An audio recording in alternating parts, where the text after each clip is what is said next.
August 2023, Shorthand Tamil Senior Grade. Get ready for the dictation. 10 seconds. 5 seconds. Start. அன்பார்ந்த நண்பர்களே, பெரியோர்களே, வணக்கம். இந்த உலகமே கொரோனாவின் பிடியில் சிக்கி தவித்துக் கொண்டிருக்கிறது. தமிழ்நாட்டிலும் இந்நோய் பரவிக்கொண்டு மக்களின் இயல்பு வாழ்க்கைக்கு இடையூறாக இருந்து கொண்டிருக்கிறது.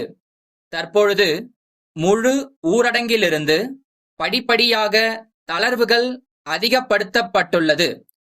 தமிழ்நாட்டு மக்களின் வாழ்வாதாரத்தை கருத்தில் கொண்டு அளிக்கப்பட்டுள்ள இந்த தளர்வுகளை நாம் அத்தியாவசிய தேவைகளுக்கு மட்டுமே பயன்படுத்த வேண்டும். தளர்வுகள் அதிகப்படுத்தப்பட்டுள்ளதால் கொரோனா ஒழிந்து விட்டது என்று பொருள் அல்ல. இந்த காலகட்டத்தில் அரசால் பல்வேறு கட்டுப்பாடுகள் விதிக்கப்பட்டுள்ளன. மக்களை பாதுகாக்கத்தான் இந்த தளர்வுகள் என்பதனை ஒவ்வொருவரும் உணர வேண்டும். அரசால் விதிக்கப்பட்டுள்ள கட்டுப்பாடுகளை மீறுபவர்கள் மீது சம்பந்தப்பட்ட அதிகாரிகளால் உரிய நடவடிக்கை எடுக்கப்படும் என்பதனை இந்த நேரத்தில் தெரிவிக்க விரும்புகிறேன். அடுத்தபடியாக மரம் வளர்ப்பு பற்றி ஒரு சில வார்த்தைகளை சொல்லவிருக்கிறேன். கிராமங்களின் குடியிருப்பு பகுதிகளின் முன்பு மரங்களை நடுவதற்கு ஏற்பாடு செய்யும்போது அதனால் குடியிருப்புகளுக்கோ அல்லது அந்த இடங்களில் போடப்பட்டுள்ள மின் கம்பிகளுக்கோ மழை காலங்களிலோ அல்லது பலத்த காற்று வீசும்போதோ சேதம் ஏற்படா வண்ணம் பார்த்து கொள்ள வேண்டும். ஏற்கனவே அவ்விடங்களில் வளர்ந்துள்ள மரங்களில் இடையூறாக இருக்கும் கிளைகளை கால முறைப்படி வெட்டி உரிய முறையில் பராமரித்து வர வேண்டும். ஆபத்து தரக்கூடிய மரங்களை நவீன தொழில்நுட்பத்தை பயன்படுத்தி வேறு இடங்களுக்கு மாற்றி அமைக்கலாம். சாலை போக்குவரத்தை குறித்து சில வார்த்தைகளை கூற விரும்புகிறேன். தற்போது பெருகி வரும் வாகனங்களினால் ஏற்பட்டுள்ள போக்குவரத்து நெரிசலை கட்டுப்படுத்த ஆங்காங்கே மேம்பாலங்கள் அமைக்கும் பணி நடைபெற்று வருகின்றன. இதனால் அவ்வழியே செல்லும் வாகன ஓட்டிகளுக்கு சிரமம் ஏற்படலாம்.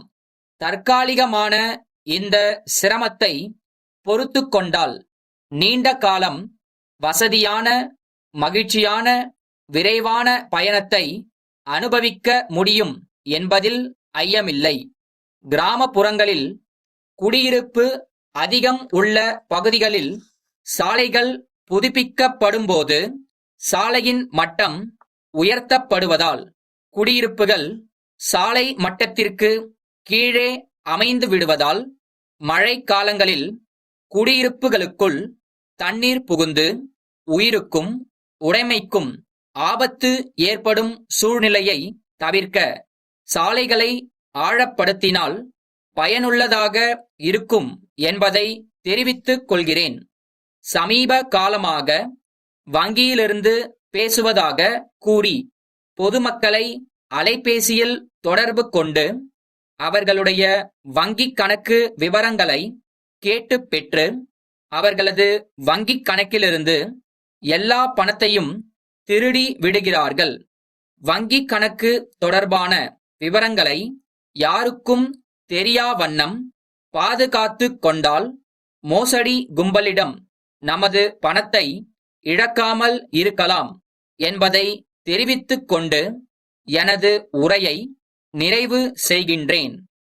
அரசு தலைமை செயலர், தலைமை செயலகம், சென்னை அவர்கள் அனைத்து துறை தலைவர்களுக்கும் எழுதும் கடிதம். ஐயா, தலைமை செயலகத்தில் காலியாக உள்ள சுருக்கெழுத்தர் பணியிடங்களை நிரப்புவதற்கு துறையிலுள்ள சுருக்கெழுத்தர்களை விருப்புரிமை அடிப்படையில் மாறுதலில் நியமனம் செய்யப்பட முடிவு செய்யப்பட்டுள்ளது. தலைமை செயலகத்தில் நியமனம் செய்யப்பட விருப்பம் தெரிவிக்கும் சுருக்கெழுத்தர்கள் பட்டதாரியாகவும் சுருக்கெழுத்து மற்றும் தட்டச்சில் தமிழ் மற்றும் ஆங்கிலத்தில் முதுநிலை தேர்ச்சியும் பெற்றிருக்க வேண்டும். கணினி தேர்விலும் சுருக்கெழுத்து மற்றும் தட்டச்சு உயர்வேக தேர்விலும் தேர்ச்சி பெற்றவர்களுக்கு முன்னுரிமை வழங்கப்படும். விருப்பம் தெரிவித்தவர்கள் தகுதி தேர்வின் அடிப்படையில் நியமிக்கப்படுவர். தங்கள் துறையில் தலைமை செயலகத்தில் பணிபுரிய விருப்பமுள்ள சுருக்கெழுத்தர்களின் விவரங்களை இம்மாத இறுதிக்குள் தலைமை செயலகத்தின் பணியாளர் மற்றும் நிர்வாக சீர்திருத்த துறைக்கு வந்து சேருமாறு அனுப்ப கேட்டுக்கொள்ளப்படுகிறது. பணியாளர்களின் விவரம் இத்துடன் இணைக்கப்பட்டுள்ள படிவத்தில் அனுப்ப கேட்டுக்கொள்கிறேன். தங்கள் நம்பிக்கையுள்ள